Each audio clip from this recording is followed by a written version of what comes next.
And then Why did you? I would make sure that goes. Yeah, I did. And we're pretty, we can minimize all this from those.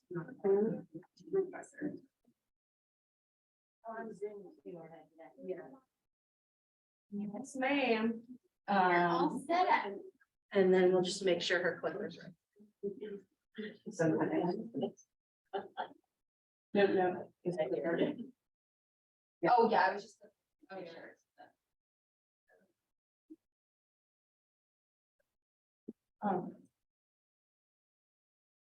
It's already sharing the screen. Yeah, I'm gonna do the video again. Also, Yeah, you can because see everybody. Kevin's gonna come over again today. He's doing a hosing for me. But now I'm gonna have him watch the chat or whatever. You'll have that. If for some reason the clicker's not working, Kevin just needs to click on the top screen for you. Again, we just can't send it because when you click down there, It will, it'll make it'll make it up. You're good to go. Yay. You need anything? I was just I do saying, not. All right. they call me if they're interested in seeing. Pull over. Hello. Good, how are you? Let's get some water and everything. For the class. No, where's the water?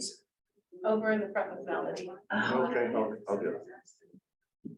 Get out of here. That's the water bottle, I think.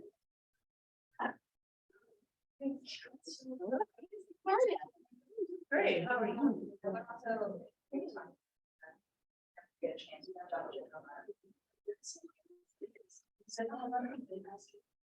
Yeah.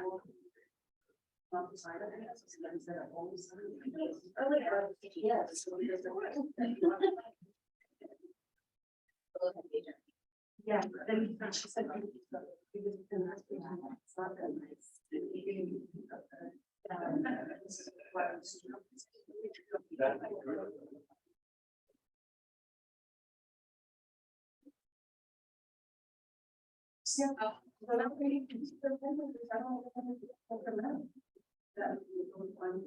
So when you go to sign,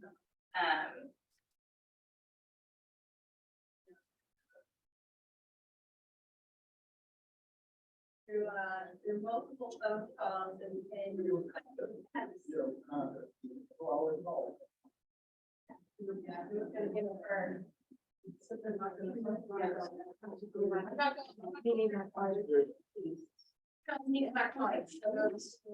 here. I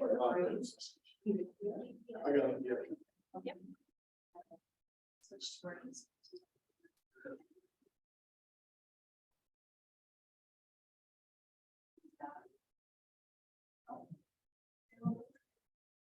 All right, am I on Zoom?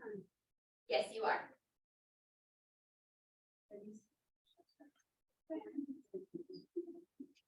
We'll move this out of the way. I like to move it around. Okay. And then you're gonna go to the, okay, and then you'll have all of the dark ones and we'll do that. So if it's.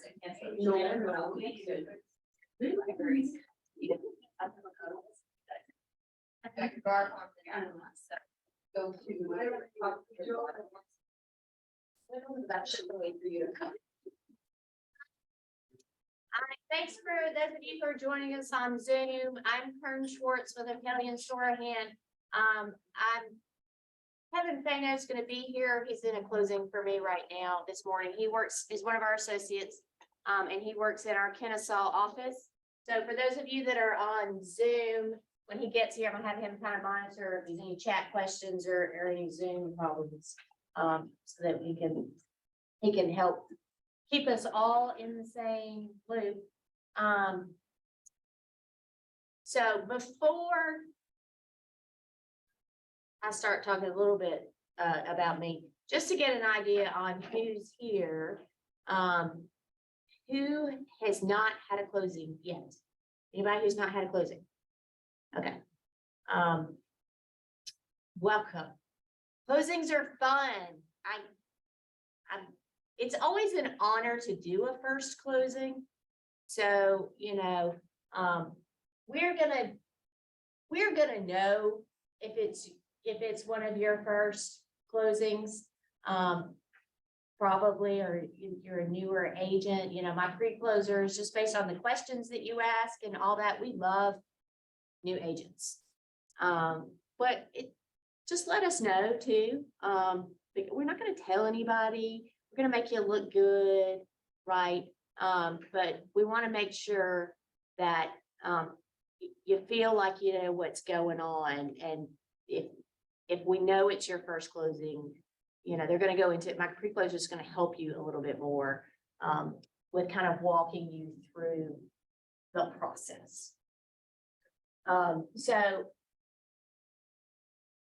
I handed out my cards, I think, to those of you who do not have me in your system.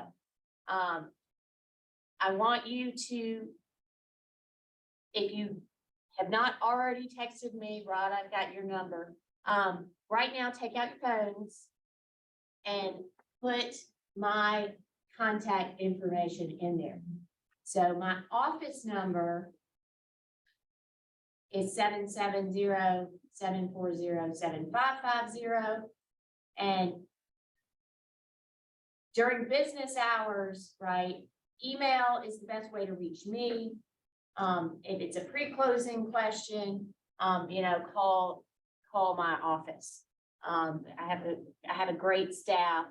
So if you're calling for me and I'm in a closing or something, most of the time they're going to be able to help you. If not, they'll get me the message so I can call you back. But I'm also going to give you my cell phone number. The only thing that I ask, you can feel free to use this and contact me at any time. I mean, you know, I do have, you know, I've only got 2 at home now, but I have 3 kids.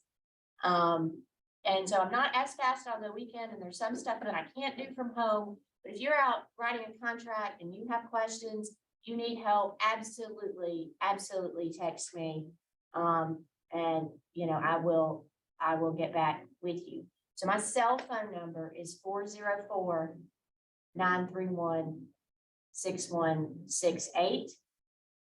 So if you're putting me in your phone right now, go ahead and text me. If you've got a contact card, just shoot that to me. If not, just send me a text with your name so I know who you are. And then I'll make sure that I have you in there so that I don't think you're spam when you're calling me. And your name will come up. I will say this about Kern. I've known her for a couple of days now. When she says contact her, reach out to her, she'll. Yes. She's Yes. not just lip service. Yes, this is what I do for a living. So I drive my kids crazy sometimes when they're like, get off the phone. And you can feel free, I go to bed, just so you know, when you've got closings going on, right? And you're the 9 o'clock closing and you've got something that's come up with your client or whatever that you need me to know about, you know, you can text me. I go to bed really early and I get up really early. I leave my phone downstairs to charge. So if you text me at 10 o'clock, you're probably not gonna get me, but it's not gonna wake me up either. Kern, can you give us your personal number again? I don't have it. 404-931-6168. And if it's not an urgent matter and it's the weekend and you have a question or whatever, just go ahead and email it to me. I do check email, and if it's something that, you know, I can answer from my phone easily, I'll probably go ahead and email you back and answer your question. So closings, and this is for everybody. This is for agents that have done a gajillion deals and an agent that's never done a deal at all. Talk to us.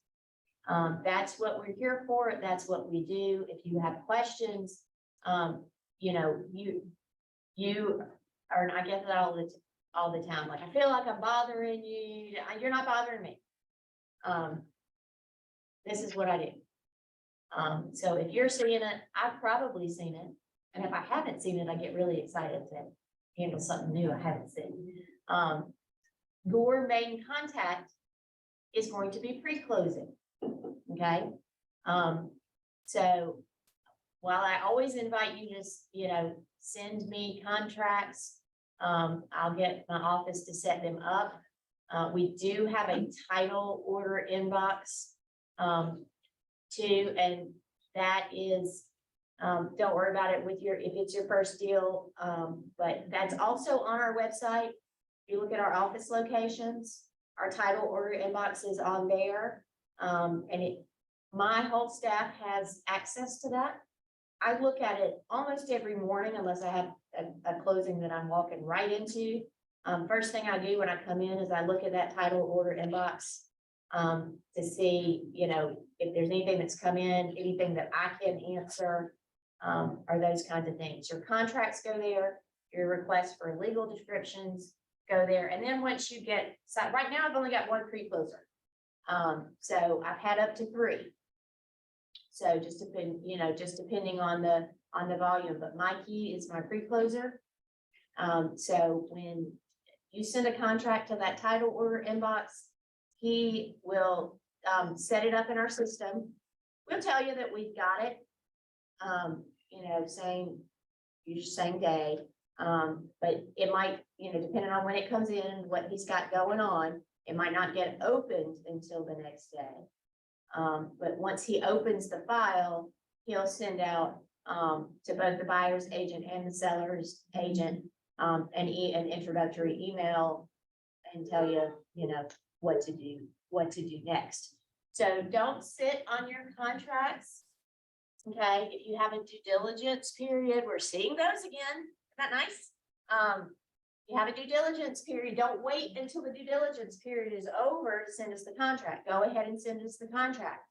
Okay, every now and then I get that with an agent that's turned all their contracts in and given it to the lender, but nobody gave it to us. Okay, you got to give it to us to get us to start working on it. And we work on a timeline based on when it is closing. So we'll talk about timelines and all that. But if we get a file in and I've got, 5 files to open that day, and I've got one that's a 10-day close, and, the rest aren't closing for 30, 45 days, I'm gonna open that 10-day close one first and start working on that first and put that in our system. Okay, so what happens? The title order. Now, this is going to be a little bit different with the joint venture that is starting. So let's talk about just traditionally how it has been. You send us a contract, we order the title with our title examiner. We have an independent examiner that runs our title, and we send them the title order and go ahead and order the title exam. And that's going to take a few days. Okay, right now, even though the volume is not as high, the timelines are still there because of staffing. All right. So a lot of these examiners, aren't fully staffed like this time of year, and with this sales volume, it's still taking a few days to get the title work back. So we want to go ahead and get that exam ordered. And our pre-closer does that, and then they do the pre-closing. So what is pre-closing? It's everything that we need to close your file. We need to order an HOA letter. We need to order payoffs, which we get the title back. The seller's got a mortgage. We'll order that. We'll pull the taxes and see if those are paid. We'll pull water bills. All those kinds of things. And then the pre-closer will be asking you for things that he needs, like commission agreements, instructions to closing attorney, how much are you going to get paid? We'll need that when he's, our system has just ticklers in it. We set everything up based on that closing date. When we're going to need to order the HOA letter, those take 10 business days if it's a management company. Usually anything less than 10 business days is a rush, and there's a hefty rush fee involved with that with a lot of these management companies. So we'll start ordering all those things. Once it's fully pre-closed and Mike has everything he needs to hand it off to my closer, who's Monica Hughes. He's got a complete file. He gives it to her, and then she'll, if there's a loan, the lender's gonna send the closing instructions and the loan package and prepare the CD and coordinate that all with Monica. And she prepares that settlement statement for the closing, and then she's the one that's gonna send it to you to review. And make sure everything looks okay. Once we have lender approval, she sends that out and says, hey, Rod, take a look at this. Everything look okay to you? And he'll say, wait, we did an amendment. Hold on, forgot to send it to you. Let me send you that. We're adding a home warranty. Here's the home warranty confirmation. She'll update all that, and make sure, that we're all on the same page. Everything looks good. Then we're going to send it to the buyer with wiring instructions, for closing. Then we close. Yay! I give you checks. Yay! And then we disperse the fund. And send everything to the lender, to the courthouse, send out the warranty, insurance checks, all that stuff. Kern, do you guys wire? Did we wire what? We're just gonna check. We will if you bring us wiring instructions. Okay. And then all the post-closing stuff. So there's a lot of stuff that happens once y'all's job is done. Mine's not done yet. Okay. So all the post-closing, we send the recording in, we get all the recording back from the county, and we'll send out original deeds to your buyers and all that kind of stuff. So that's kind of the timeline. And then it says storage, really, now everything that we have is paperless. I mean, yes, there's a lot, you're like, Rod's like, it's crazy because I come to closing, there's a bunch of paper. Yes, for closing, there's paper, but we send everything back to the lender, all the originals and everything. Our file is scanned into our system. So, anything that's closing in the firm, once it's loaded in our system, I can see everything that's loaded. Right, so if you've got a closing in Gainesville, I got a call this morning on closing that's happening in Gainesville. And we just got the contract, so it's not in our system yet. I told the agent, I said, I can't see it yet, but I'm gonna reach out to the attorney. Because they just got it yesterday. They probably haven't had time to open the file yet, but I can look at it. Look at it for you. So what are you gonna give us? Contract, if you send us, a lot of agents will do that. Well, they'll send us an email with, all of the contact information for the lender and all that. It's got it probably on the financing contingency, but we don't know that that's exactly who they're using. And usually sometimes we have buyer and seller information still on the contract, but usually not. So if you give us that, we can talk directly to them and get what we need from them as well. Commission agreement. Then if there's a home warranty and it's your job to order the home warranty, then when you get that, send that to us. If there's a termite letter, termite bond, invoices that you need along the way. If you do any amendments, we need those. You need to send those to us and to the buyer's lender.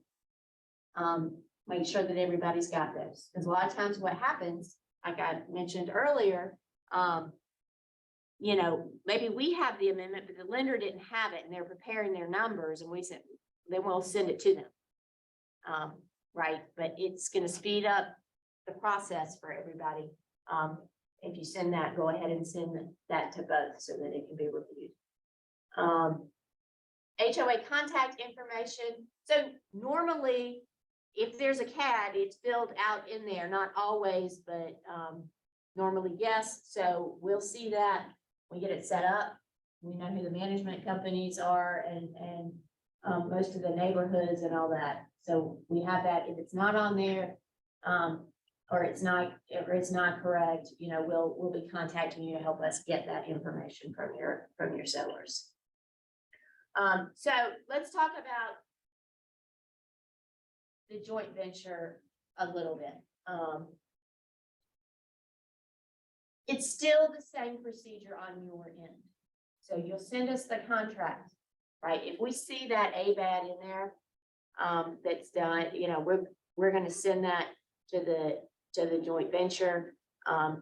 If not, and there's not one attached, Allison Studdard, who is the attorney that's working with on the joint venture, she'll review the contract, and she may just reach out to you directly to see, is there an ABAD signed? We need to review that and make sure it was signed, at or before the time of contract, so that the JV, the joint venture, is gonna run the title. So with the joint venture, right, if there's an ABAD sign and it's going to the joint venture, I do not do the title work, the joint venture does the title work.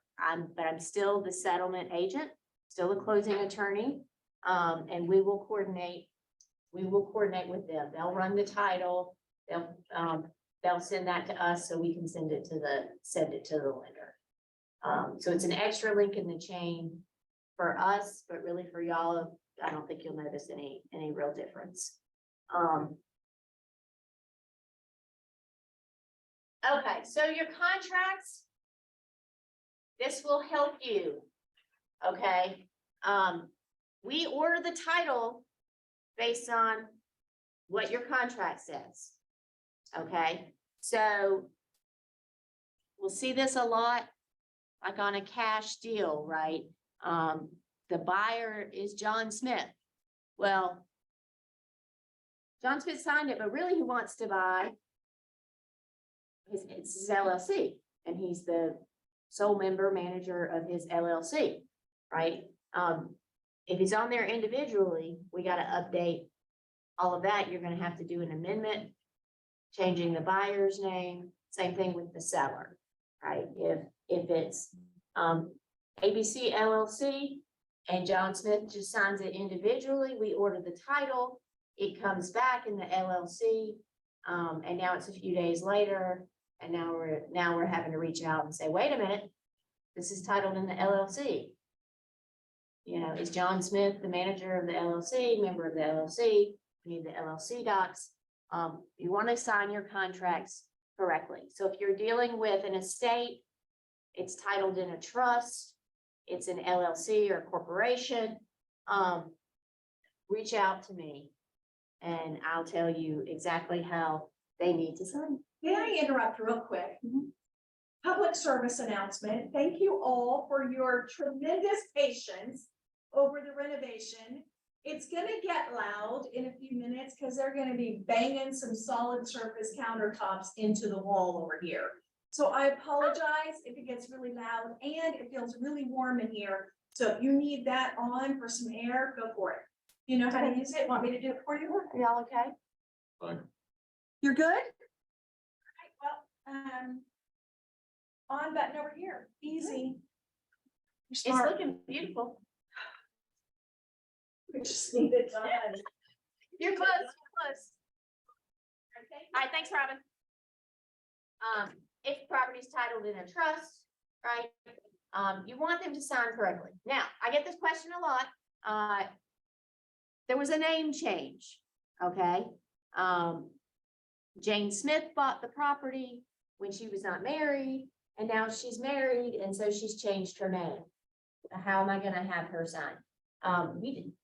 Just alert us, right, by signing the contract correctly. So if you're looking at the tax records and you say, oh, it's Jane Smith, but now she's Jane Harris, I'm gonna have her sign the contract Jane Smith. We don't know that she's changed her name.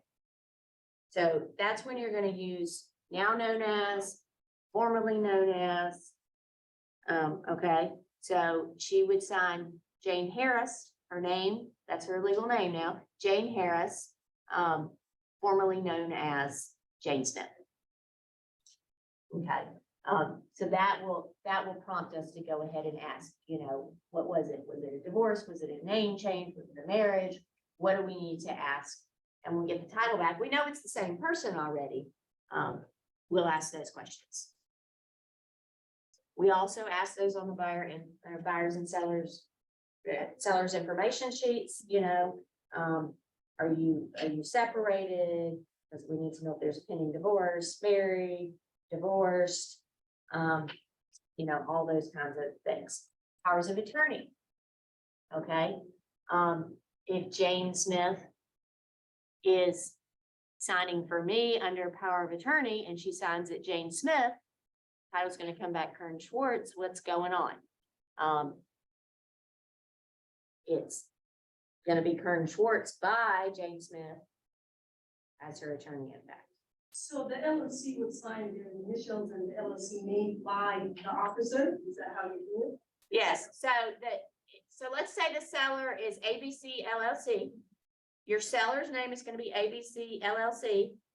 And then he'll sign John Smith as its member, manager, sole member, you know, whatever that capacity is. And that's controlled by his company documents. Okay. Buyers, for your buyers, if they're getting a loan, you know, certainly go ahead and talk to the lender about how they want them on the contract. Okay, lenders got funny about it, not so much now. They got really funny about it for a while. Some wanted the middle initial, some wanted the full name. As a default rule, use what's on their driver's license. Okay, full legal name as it appears on their driver's license. Don't use nicknames. You know, William Smith, don't use Billy. You're gonna want to use their names. The tax records will give you a clue for the seller, right, as to how, it's not always correct, but usually it is.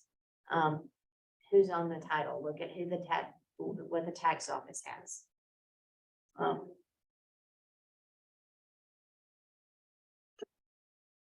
Okay. As a new agent, right, you're not gonna know what's coming next, right? How do I prepare my client? Well, that's where we got you. All right. You know, I get those calls all the time. What is my, you know, okay, we'll schedule the closing. Like, what do I need to tell my client? What does he need to bring? Generally speaking, it's a good idea, 2 forms of ID for buyers. Some lenders ask for 2 forms of ID. They need a government issued picture ID, for sure. Driver's license will work, passport will work, military ID will work for that too. Okay, their funds to close. Anything over $5,000, we need a wire. Anything under $5,000, we will take a personal check. That's the Georgia law. I have to have good funds in my account. If it's over $5,000, which means immediately available funds. So that's a wire.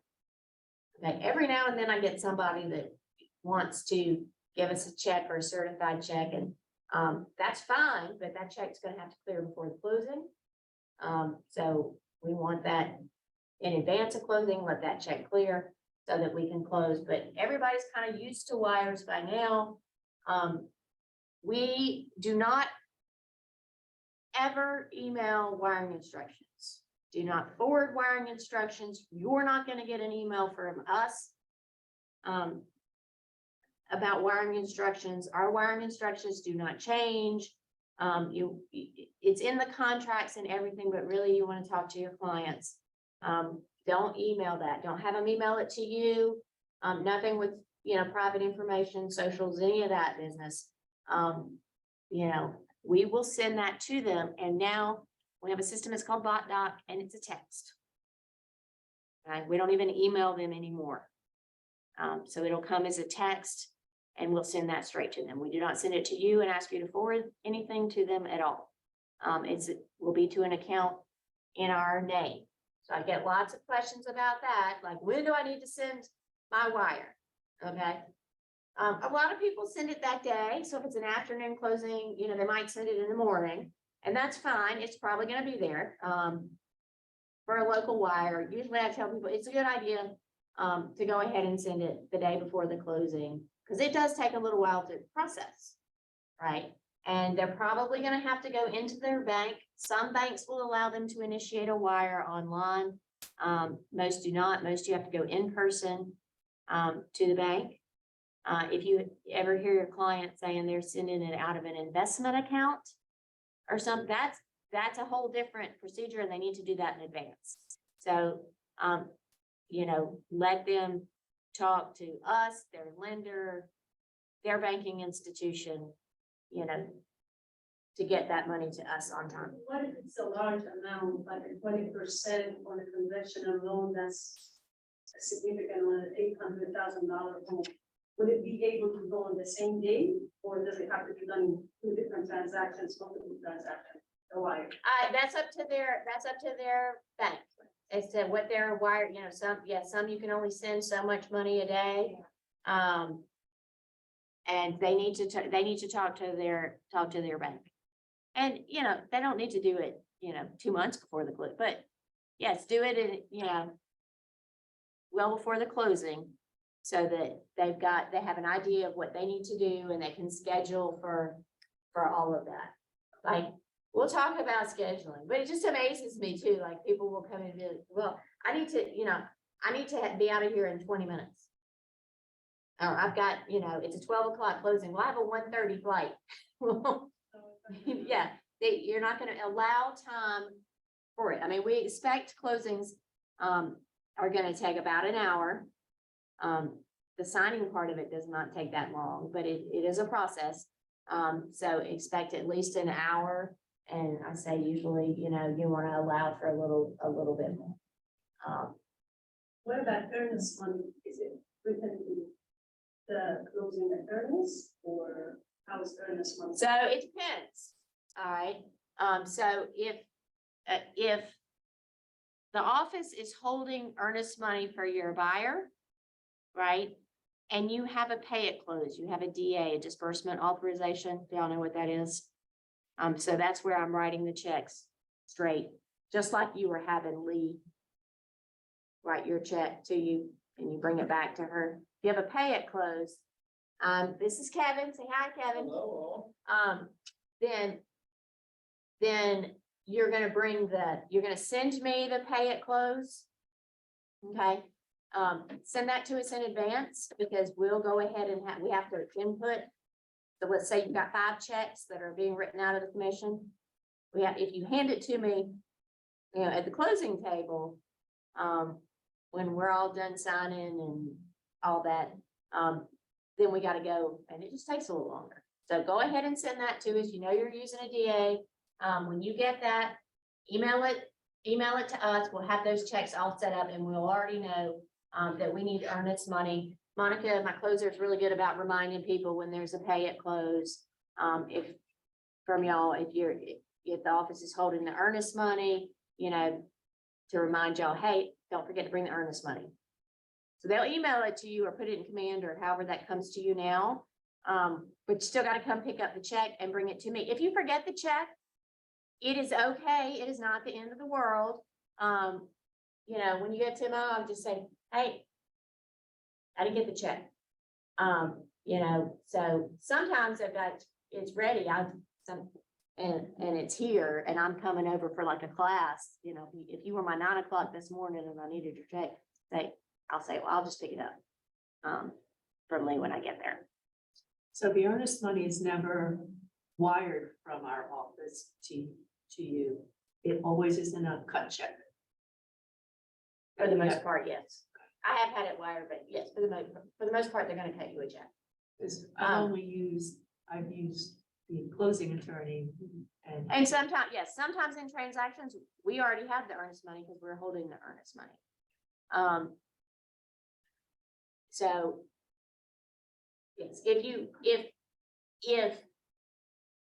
the commission is less than the earnest money and you didn't do a pay at close, we still need the earnest money.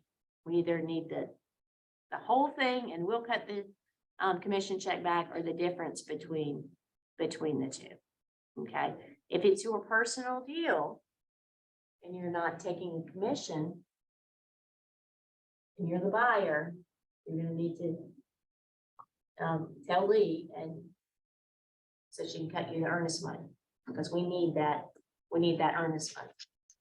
New agents, when I give you a commission check, Okay, so let's say the earnest money was 10,000. And your commission is 12,000. Your commission is 12,000, right? And you're not doing a pay at close, I'm gonna give you a $2,000 check. Because Keller has the rest of it, and they're gonna, that's where the money is. Okay, so a lot of times a new agent will say, oh, my check's wrong. Well, no, because you're holding the commission. That makes sense? I mean, holding the earnest, sorry. Kern, Um, I have a question. Yes, who's that? Jenny. So does it matter, or is there a preferred way of who would hold the earnest money, whether it be the closing attorney or Keller Williams?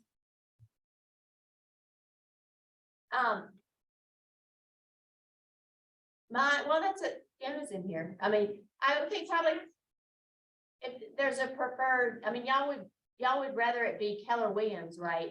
Than holding the earnest money. For a buyer, Yeah, everybody. yeah. Yeah, That's- so that's if you're the gonna take listing, and so Jenny, if you're the listing, let's say you're the listing agent and it's a broker, because, I mean, that's the thing. We're usually getting asked because the broker, the buyer's broker doesn't hold it. You know, you can negotiate that where Keller would hold it, right? If the buyer's broker doesn't hold the earnest, is not holding the earnest money, I mean, Keller Williams can hold it, you know. If Go ahead. it's a sizable amount, Jenny, can she do it? Because I hate this. Can you hear FJ? Barely. Can you hear me now? Yes. Okay, and then it makes you, what kind of mean, if I roll around like this, yeah. Sorry, anyway, Jenny, real estate 101, when you're writing a contract, it should always be that the buyer's agent, her home holds the earnest money, even if it's 50,000 US dollars. Because you're with us, Keller Williams, should be holding it.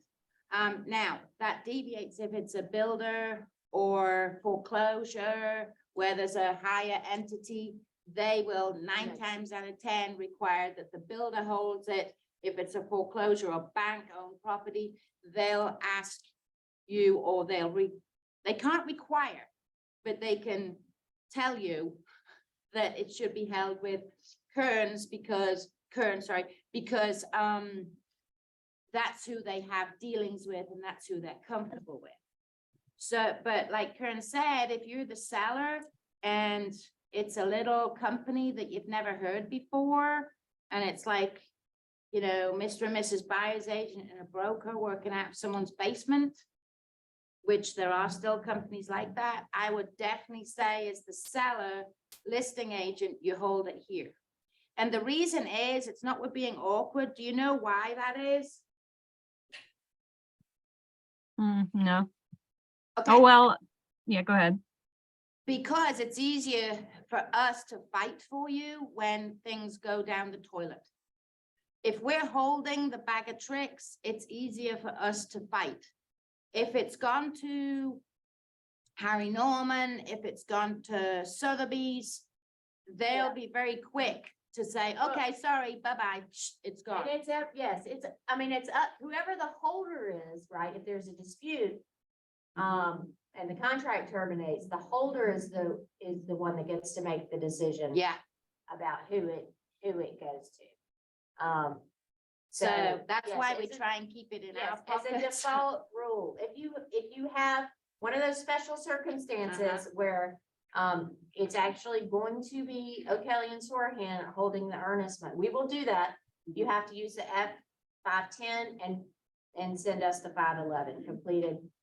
We have to get the complete contract, and we'll talk to you about how the buyer's going to get the earnest money to us. We have several options. Okay, great question. Okay. Thank you. Okay, just as a tip too, if you're representing the buyer, right? Seller too, use use those GAR brochures, right? Give those to your clients. You know, when you are signing brokerage agreements and all that, give them all those things because the buyer brochure, for example, it talks about the importance of getting a survey, you know, a termite inspection, termite bonds. It's going to give your buyer lots of information because you're going to get to the closing table.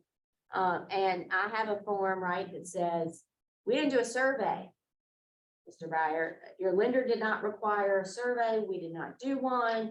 And inevitably they're looking at you as the agent going, we didn't do a survey. Why didn't we do a survey? You know, and you're going to be able to say, remember, we talked about that. I gave you the buyer brochure. I said, you know, here's your options. We can get quotes or whatever. And you didn't want to pay $500 to get the survey. Right. So you be careful about, you know, holding yourself out to be an expert and all kinds of other things. Those buyer brochures are geared towards giving them some information so that they can further educate themselves on those things. So on the seller side, so let's talk about wires on the seller side. Y'all let us handle this. Okay, this is what we do. You know, and some of y'all don't know me that well, right? But we've been to my closings. FJ's been to my closings. You know, I like to chit chat with folks. You know, I'm a small town girl. I like to, you know, find out, you know, where they're from, if they're, you know, from Georgia or wherever. And I've learned a lot about all over the world from closings. And we'll talk to them about their wire. We can wire. We do not charge a fee to wire seller proceeds. A separate, the seller does pay a $75 payoff handling proceeds. All that stuff's rolled into one thing. But we will wire to them. But we don't want them to send us anything in an email. We want them to bring it to the closing. And we'll fill out the form, and that wires are a process. Okay, so I hear agents a lot at the table, you know, when I'm asking them, would you like a check or a wire? And the agent will jump in. Oh, you want a wire? Okay, well, when they give us the wrong bank information and it doesn't come, and you've said, well, you'll have it in your account right away, and they don't give you know who they're calling, right? They're calling you after the closing, Friday night, 7 o'clock. I don't have my money. Okay, and putting you in a, let us handle that because we will talk to them. I explained to them, I'm going to send your wire out shortly after closing. It does take a little while to process. Usually for a local wire, it's pretty quick, you know, within it, but it's a process on my end. You know, I send the wire, it goes to my wire department at my bank. They verify everything, make sure it's correct, and they release it. And it's got to go through the Fed. If it's only going through the Atlanta Fed because it's a local wire, it's pretty quick. It's going to a bank in California, it's got to go through the Federal Reserve System, and that takes a while. And it depends on, you know, wire cutoffs and all that. I have, you know, if we're closing 4 o'clock on Friday and we send it out, you know, by the time we get done and the wire goes out, they're not going to see that wire in their account till Monday morning. Okay, and some people still want, you know, a paper check. And that's fine too. We will do that. But we'll talk to them about that and get what we need. They just need to bring their wiring instructions to closing. So you can always tell your clients, oh yeah, hey, or you know, my favorite thing, but let me reach out to O'Kelly. Let me reach out to the closing attorney and get your question answered. I don't know the answer to that. Or I hate to give you an off the cuff answer. Let me call and verify for you. That's perfectly fine. Water bills. Okay. We have to pull water. It's a lien against the property. So we ask the water department if there's any outstanding charges for the seller. Your seller still may get a final water bill. Even if we collect something at closing, just depending on the billing cycle. Right, there still may be charges. Did you jump past taxes on purpose? No, Okay. I'm just taking it out of order. No worries. I'm not looking at that. Yes. Because of that order. So yes, so taxes, this is how taxes work. Most of the bills come out late summer, some in the fall, but usually around August, it'll come out and be due in October or November. They are for the calendar year. So if you're closing today, the seller gives a credit to the buyer from January 1st to the date of closing. Okay, and then the buyer's responsibility to pay the whole bill. That's in your contract. It's in the settlement statement acknowledgement that they sign. They agree to correct any prorations, right? So let's say last year, the seller bought the property and then did some renovations, right? Or it was new construction. Last year's bill was low, but now it's going to be much higher because it's gone up, right? So it's usually not a huge difference, but sometimes it is. And then they agree to fix that. And I tell them at the closing, when the bill comes out, if it's different than it was last year, we base it off last year's taxes. But if it's different and y'all need to do a reproration, a recalculation, you can contact my office and we'll do that calculation for you. Okay, I don't collect. It's a courtesy that I do, because we have that information, easier for us to give it to y'all. I will contact if they do not have each other's contact. So sometimes I'll get, an email from or call from a buyer, says, oh my gosh, the seller, I think owes me, it went up, he owes me like $2,000. Well, no, it's prorated. He's gonna owe you $450. Have y'all been in touch? Do you have his contact information? No, I don't know. And I was like, I can't give that to you because that's my privacy policy. I can't give that information out. But I'm happy to contact him, tell him you reached out to us. And most folks, when we do that, will say, oh, yes, I'll offer to them. I said, you can send it to the buyer, you can send it directly to the buyer. But if you want to send it to my office, checkmate out to him, I'm happy to forward it to him. And sometimes they prefer to do that. As far as taxes go, if a buyer is under 62 and they're buying a home that has a senior exemption, and the buyer is in their 40s, they're not entitled to an exemption. That's a good question. So that's a great question. So it goes by this record owner and any exemptions that were on there as of January 1st. So if they had a senior exemption that was on there, they're going to have it for this year. The buyer will have that advantage of it for this year. If your buyer would get that lower tax benefit, but the seller's in their 40s and doesn't have that, they're going to pay based on that record owner on January 1st. They can apply for it, and then it won't take effect until next year's taxes. Okay, so sometimes we see that and we'll tell, it's really low or they're totally exempt from city taxes or whatever. I usually will, alert them, hey, you don't have a city tax proration because the seller is exempt. So it'll go, you will in the future, but you don't right now. Just like if And they'll base and for most lenders are going to base on an estimate based on the sales price anyway.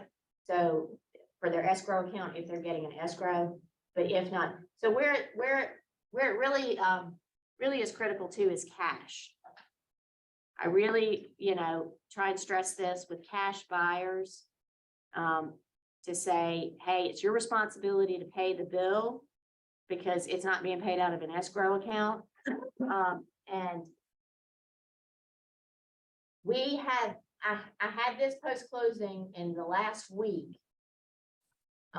Where the buyer, I guess the seller, even though I tell them to, I'm like, when you get the bill, you know, a lot of times it's not forwarded. If it comes to the property, you know, they may not, the buyer may get it, but not always.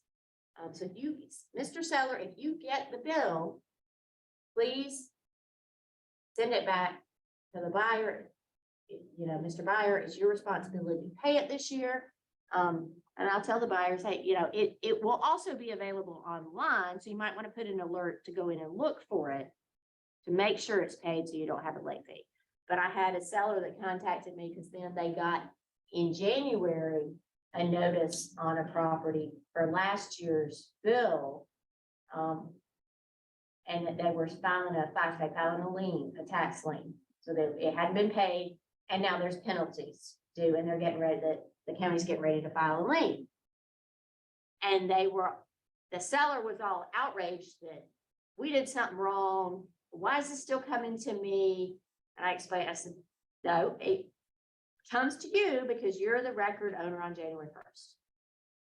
And so even though it's mailed to you in 2023 that they're filing a lien, it's for 2022 taxes.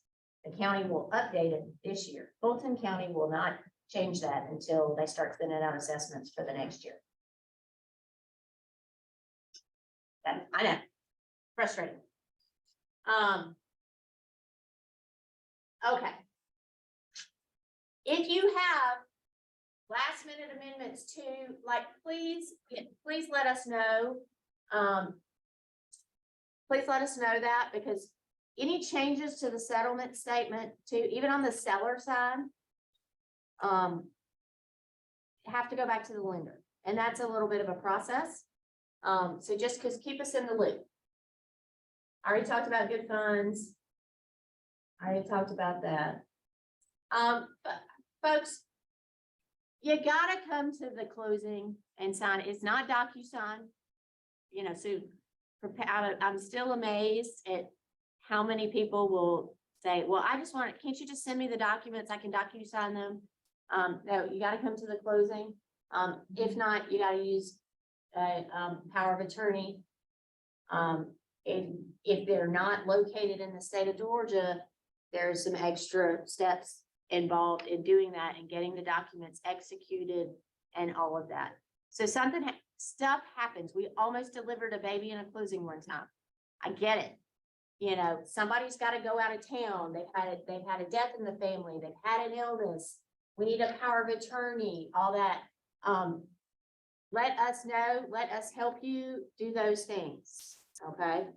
If your client tells you, the seller side, oh, I have a power of attorney, you know, my sister's gonna come sign, we need to see that. We need to know about that. So it's great when that's why I love new agents, because y'all don't know, you know, y'all don't know what's important and what's not, and you're telling us everything that's happening. That's great. Yes, tell us the whole story. All right. Death on title. About the 1031 exchange. 1031 exchange is some people call this a tax-free exchange. It's not tax-free, nothing's tax-free. It's a tax-deferred exchange. These are for investors, right? So I'm selling an investment property and I'm gonna buy a new investment property to replace that property. I'm gonna use the money for that so I don't have to pay tax and kick the capital gains tax down the road. You gotta do what's called a 1031 exchange. And you gotta have a qualified intermediary. So, Kimberly, if you're selling your property, and you're coming to closing, you're doing a 1031 exchange, I'm gonna send that money. I'm not gonna give it to you. I'm gonna give it to the 1031, okay? Don't panic the first time you have a 1031. Just call me. I'll tell you what to do. There's special steps already written for you. It's okay. It's not. What happens if the property they're selling is not an investment property, that was their home, but now they want to take that money? And purchase an investment property, then they can. yeah, It has to yeah, be it's, apples to apples. yes, I found that out. yeah, Nice. 2 years ago. Yeah, I think we Yeah. just sort of experienced. Um, Yeah, yes. right, sorry, it was just that whole. Apples to PSD move. Yes, yes, and I get those questions a lot. Be careful about that. It's like, I mean, I'm an attorney. You know, I went to school for this. I don't give tax advice. Right? Right. I didn't take a tax class. It was too hard. I didn't take a tax class in law school. You know, yeah, I mean, I can, you know, I could probably tell you if it's capital gains or not. I'm not going to. Right? I'm not a tax attorney. I'm not a CPA. You know, when they're asking you, oh, capital gains, you know, talk to your CPA, talk to your tax advisor. I don't have a CPA. Okay, well, you need to get one. Don't answer those questions. Those you could also kick back to me and ask me, because I'll tell you something, I can't get tax advice. I'll tell them that. Death on title. So I get these questions a lot.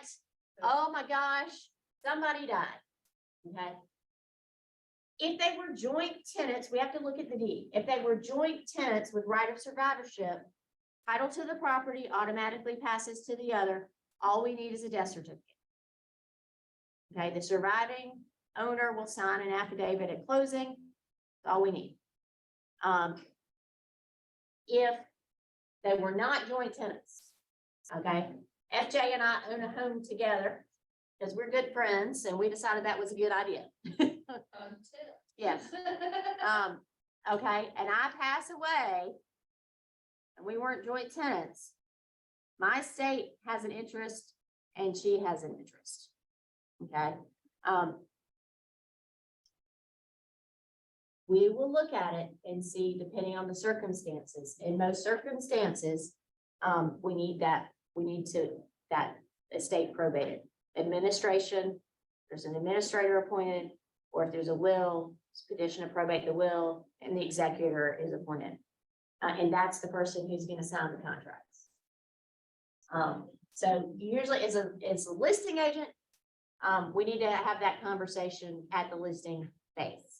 Okay, so when you look at the tax records and you see two people and you've got an appointment with one, you know, and then you find out when you go to the appointment that the other owner passed away, then you'll say, okay, you know, I'm gonna get in touch with the closing attorney that I love, that I know and love, and I'll find out exactly what we need to do from here. Did you know, did your husband have a will? Was it probated? You know, a lot of times people say, yeah, I'm the executor, because they're the executor in the will, but they never filed anything. Yeah, or they never filed anything with probate court. And the reason that you want to do this at the listing phase, because if we do have to probate a will, or do an administration, Fulton County, minimum 60 days, and that would be like, you're really lucky. Okay. It's gonna take a little while to do. Divorce. Y'all know I'm a recovering divorce attorney, right? So this is my personal favorite thing. You know, we need to know where they are, right? Has a divorce been filed? Because there's something called a domestic relations standing order that goes into place that says they can't sell, basically, it says other things, but you can't sell anything if you're in the pendency of divorce without permission of the court. So there's some extra steps. People can sell when a divorce is pending. We do it all the time. Let us help with that. Nobody likes to ask the divorce questions but me. So you can always put it off on us. You know, Kevin too, like, Bessie clears my titles. I do clear titles, but it's not my job every day to do it. I used to do it all the time. But our title clearing attorneys, when they get it, they'll reach out to the parties and find out what's going on, get what we need. We'll start asking for those. That's a good question. Okay, so let's just talk about timing. All right, so right now, I don't know why. But we're still in this like, maybe it's just the world we live in with like the instant email and the instant sub. Let's just rush.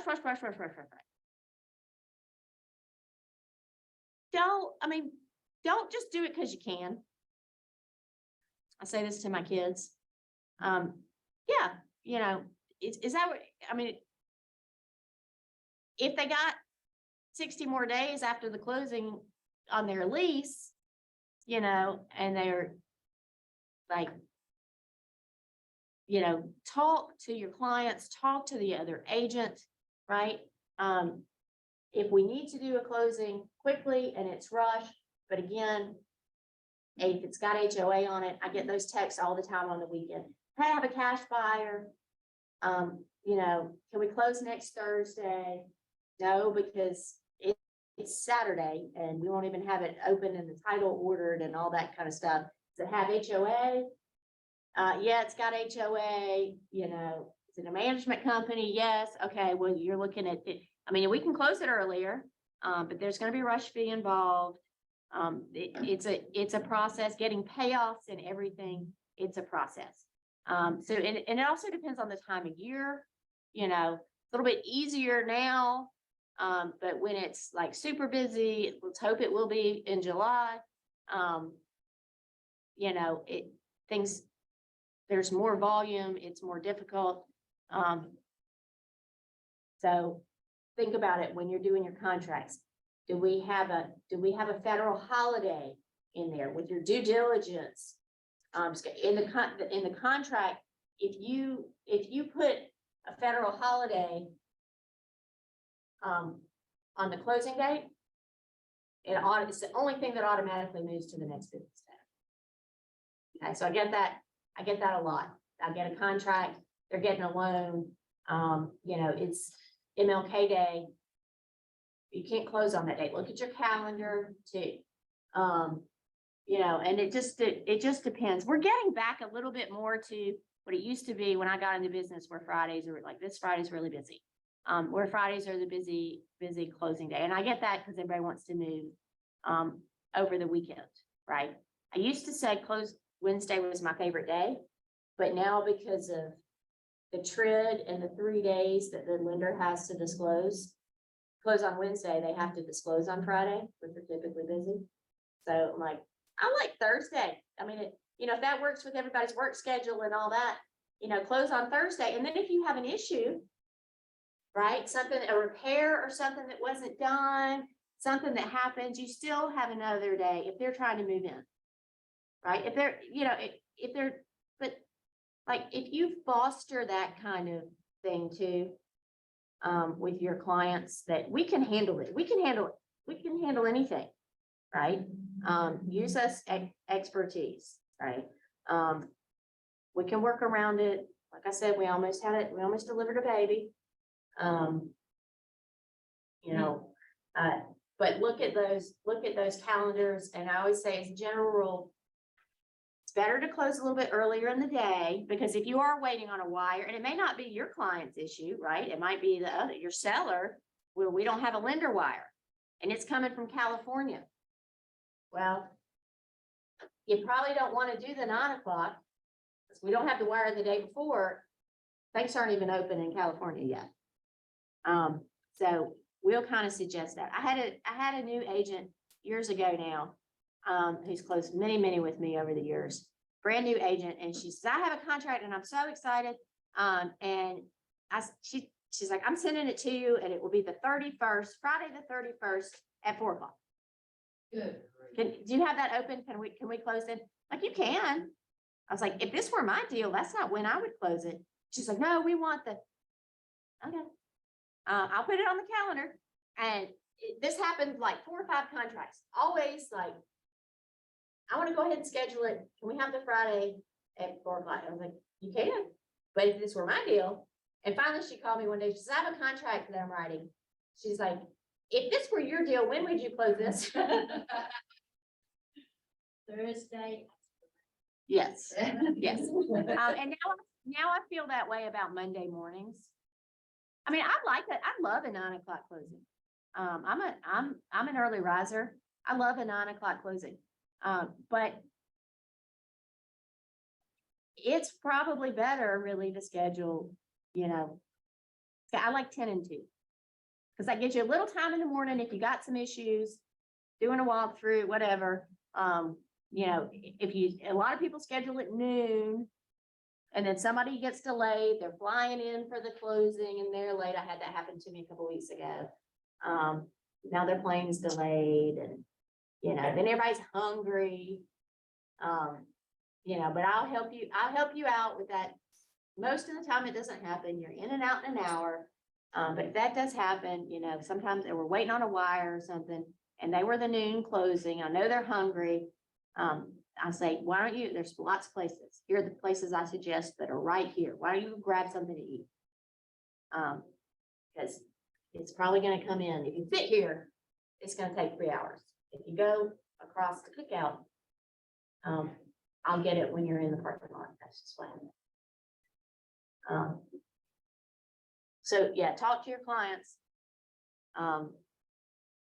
Scheduling wise. Others like see what's important to that seller. Do they need a quick close? Yes, we can do it. Reach out to us. And I'll tell you kind of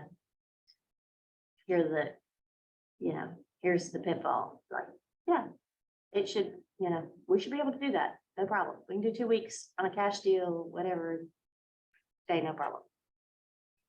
Okay. That hour went quick. Does anyone have any other questions for her ladyship? All right, I'm gonna give you the biggest tip that I have as a closing attorney. You ready? It's the simplest thing that you can do. Wear your name tag. I will love you. My staff will love you. Other people will love you. I get it. You have probably in this day and age, it used to be that, we met each other. Y'all were going and getting contracts signed. It doesn't happen now. Nobody knows. And I'm amazed. I'll come out in the lot and they've been both sitting out there because they were both half an hour early and not talking to each other. And nobody, wear your name tag. And for us, I mean, I'm going to know who you are. I'm not going to know, sometimes I get, I'll get some of your colleagues that are brand new agents and they join the office and they get that deal. Good for them. But I may not have really had a whole lot of conversation in person, to put your face with the name yet. I wear my name tag. I go out and get people and say, hey, I'm Kern Schwartz. I'm gonna be doing your closing today. I'm the closing attorney. And then if I see your name tag, because especially with the other agent, I mean, we want you to close everything with us, right? You go over to Kennesaw, and one of the attorneys over there may not know you, and they're like, oh yeah, hey, you got a DA, you're the first one. Oh yeah, you've got a DA. Did you bring me the earnest money? Like we can have that conversation right up front. It's part of the uniform. I don't know why agents are secret, if they're ashamed of being an agent. And we don't know, and here's why I mentioned that too. I don't know, sometimes I do, but most of the time I don't know the buyers and sellers, right? So yes, I'm going out there and that makes you look awesome and it makes it look like we do a bunch of deals together. When I come out and you see me and you go, hey, Kern, let me introduce you to my buyers, right? And then I'm like, oh yeah, because especially if you're the 4 o'clock on Friday, I've done enough during the day.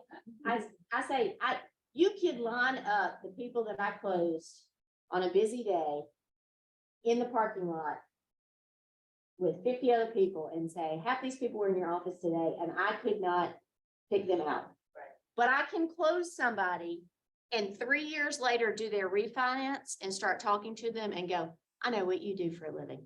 I remember what your kids' names are. I don't know what it is. It's something weird, but I'll remember that. I will remember that part. But that will help. And then at the closing to, yes, get there early. So you're relaxed. If there's something that we need to know, you know, let us know. I had that one time, I had an agent came in and said, okay, so my sellers, the wife did not want to sell this house. She's in tears. We did not talk about the house. We talked about kids and dogs. Like, I will help you do this because we want it to be a really great experience for your clients at the end, because that's what they're going to remember you for, right? Let us help you with that. I hope you have lots and lots and lots of closings. Hope you have lots and lots of closings with us. I have a strange question. I see a lot in private notes in FMLS and Georgia MLS. Preferred closing attorney.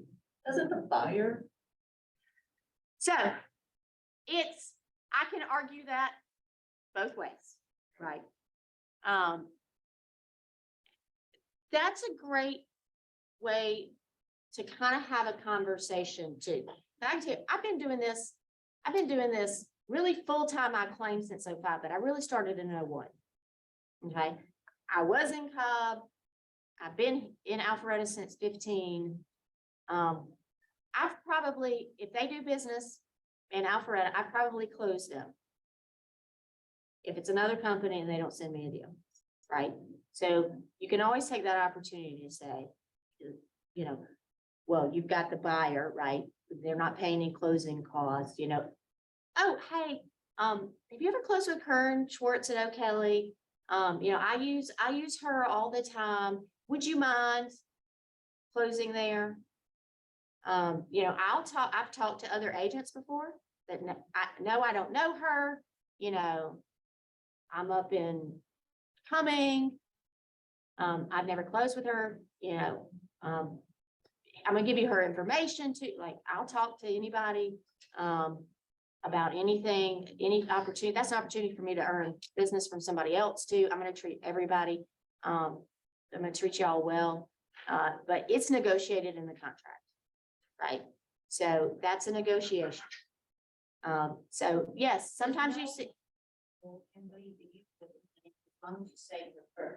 Yeah. And on the listing side, you know, I always say, like, really, that's when because, you know, like, Because those divorce issues, those title issues, those things, you know, when the issues come up, because the lender was really doing stuff on the buyer's side, right? It's nice that, you know, oh, we have kind of a quirky thing on the title, that you feel comfortable in. I don't understand what that means. Can you explain to me what that means? You know, how do we fix this? Those kinds of things. You know, you've got my cell when something goes wrong with walkthrough. Either way, you know, it's negotiated. With us, if you will put either my office number, I have lots of people that'll put Kern Schwartz, but put the office number, because a lot of times what happens is the other agent, I just had this happen to me, the other agent uses another O'Kelly, and we can't always tell by the property address. You know, my geographic area is bigger, you know, the house is incoming, but they all work in Alpharetta. They want to close in Alpharetta. Put the location on there. And then if we get it from another party, we get it from the lender or whatever, you know, Kennesaw gets it, their pre-closure will email my pre-closure, say, hey, I think this is y'all's. It's a KW Roswell agent. I think it's y'all's. That helps. Just write, okay, so dash out. Dash Alfred. Dash coming, Yes, dash, yeah, yes. And we do, yes. right. Well, depending And on there's- where your client is. Yeah, you might there's not. some confusion now too. There's some, Travel. yeah, there's some confusion now too, because we do have an office, when we're Parkway, right? So, I mean, we call it Alpharetta. If you're not an insider, you call it Alpharetta Haynesbridge. We have a Lakeview Parkway address, but we face Haynesbridge. So sometimes you'll hear it like Haynesbridge. But that's why the phone number, the office phone number is really helpful. Yeah. And all of our locations are on our website with those contact information. I encourage you to use all of our offices. We all work together. If we need to have a seller sign in Gwinnett, because they're over there now. We can coordinate all of that for y'all. But if it is, I get that, because you know me, right? So you can always send it to us and say, hey, I want to close in your Buford office. We'll set you up. We'll make the introduction, all that. Just tell us. Okay. Karen, I have a question. Can you hear me? Go ahead. Okay. It's something that I've been seeing a lot, and since Kim is in the room with her husband, I thought I would just ask it out loud. Very common now to see on listings that this is Sarah Kim Bullard. Very common to see on listings now, they're saying, hey, there's a $5,000 carpet allowance, blah, blah, blah. And so Kim and I were speaking about this recently, and she asked me about it. And I was like, well, okay, so here's what I understand. You cannot exchange money between the buyer and the seller in anything other than closing costs. So if they're going to do that, what I take that to mean is they're essentially contributing upfront. They're already telling you they're going to give you $5,000 towards closing costs. Now, if you want to replace the carpets with that, that is your choice. The only other way I can see that working is to negotiate on the ATAC with that, but wouldn't that need to be completed, I guess, before closing? And then it kind of runs into the, well, you also can't exceed what I think it's 6% of the sale price of the home. And I don't know if you've priced carpet recently, but it's a lot more than $5,000. And so I'm So- seeing that constantly. Let's talk about this. This is why it really makes a difference in my mind too, lender wise, closing attorney wise, and all that stuff, right? Because anything like that, right? Numbers, anything, but let's say you did it on an amendment or something that you're all of a sudden you're going to do a carpet allowance, or you want to hold something in escrow or something like that. First of all, don't do anything outside of closing. Do it all on the closing, on the settlement statement. Let us help you with that. But the lender's going to have to approve that too. Generally speaking now, we used to see carpet allowance, paint allowance, all that kind of stuff. Back in early days when I got into the business, you don't see that anymore. There may be other ways to accomplish what you want to accomplish. Closing costs, yes, is one. Okay. So if they're not, yes, on that instance, I would say you're probably safe in most instances on a $5,000. They just did it as closing costs. And that's going to lower the buyer's cash to close. But you want to have full benefit of it, because sometimes the lender says, well, they have to have so much money into the transaction, so we can't use all those closing costs. So you want to be having that conversation with the buyer's lender up front too. What can we do here? We want to make an offer on this listing. What are my options? Sarah? Can you hear FJ? Yes, I was hoping FJ would chime in there. Okay, so I gotta say, and don't take me as being rude, you seem to have all the answers all in your thing. What is your question of, because you were quite right in everything you said.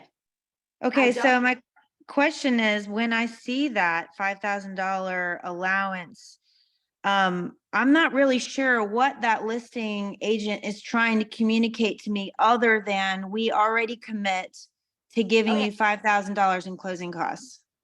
They're telling you that the carpet's crap. Yeah. Correct. If the seller isn't going to replace it prior to closing. Correct. So you have a choice. You can either say that they will, that you can take a $5,000 thing to closing, as long as it's on the hood. As long as the lender allows it. Right.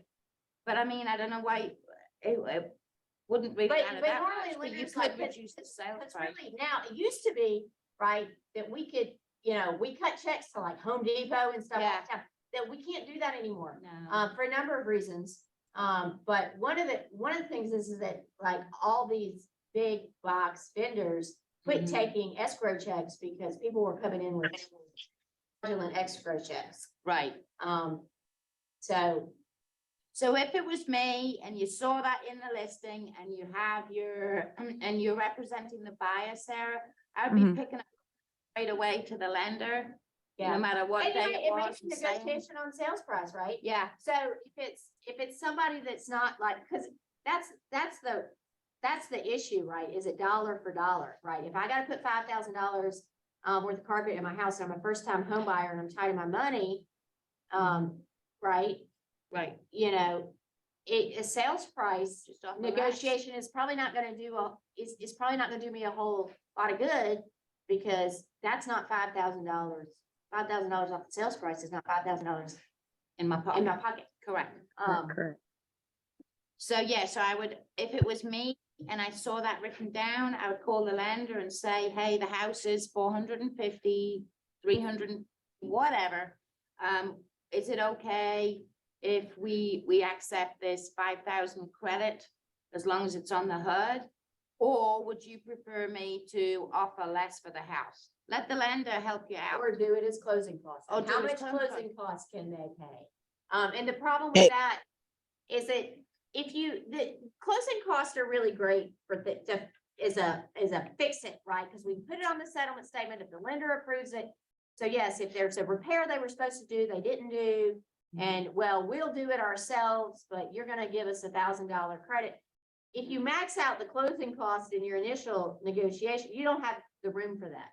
Right. Exactly, Karen. This is Precious. I was just going to chime in that happened to me in one of my recent transactions because we exhausted the closing costs.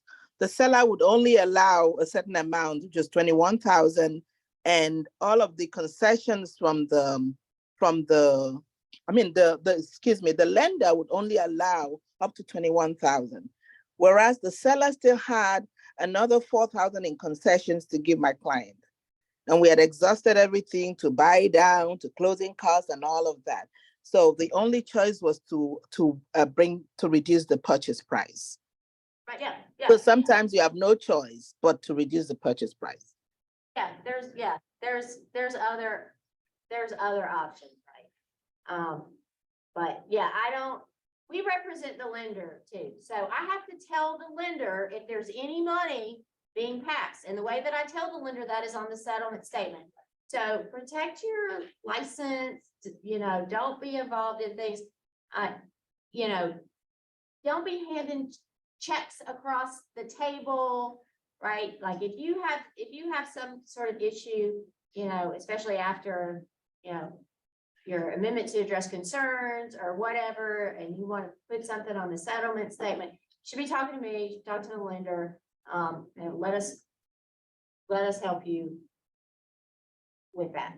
Because, if the seller gives the buyer a check at the closing table, I gotta go tell the lender. Because it's all gotta be on there.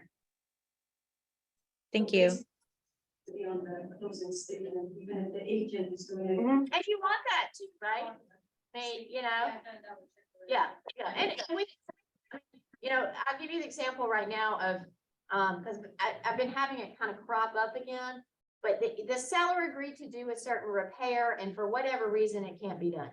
I always give the example of the windows, because I had one time that the windows came from like Minnesota or something. There was a huge snowstorm, and so the windows weren't gonna arrive and all that kind of stuff. If we have an estimate or an invoice or something that the lender will allow us to put on the seller side, right? The seller's gonna pay for it. It's a minor repair that the lender's okay with. We can collect it, an amendment that says we're gonna collect, we're gonna pay ABC contractor $2,000 at closing. We'll put it on the settlement statement and do all that, but we take our instruction from the lender. So I can't show anything on the settlement statement. I don't have two settlement statements. I've got one. I can't show anything on it unless they approve it, and we'll ultimately ask them. But you're gonna ask us first, and we're gonna go to the lender, and a lot of times we'll have, somebody will say, hey, I've got this amendment, or I'm talking about doing this, or can we do this? And I'll say, I gotta ask the lender, and in my experience, I don't think that they're gonna be okay with you doing X, Y, or Z. Have you thought about this other solution?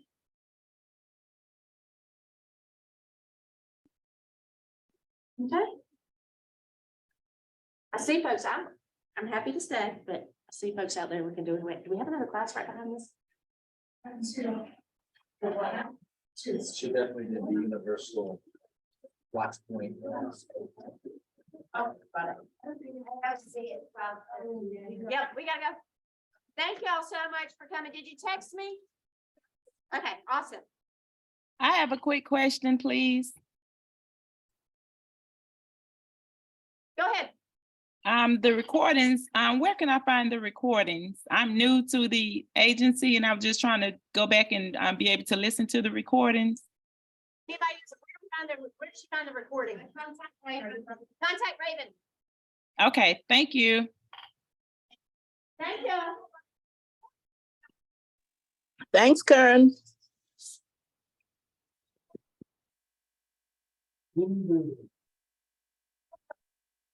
All right, look, the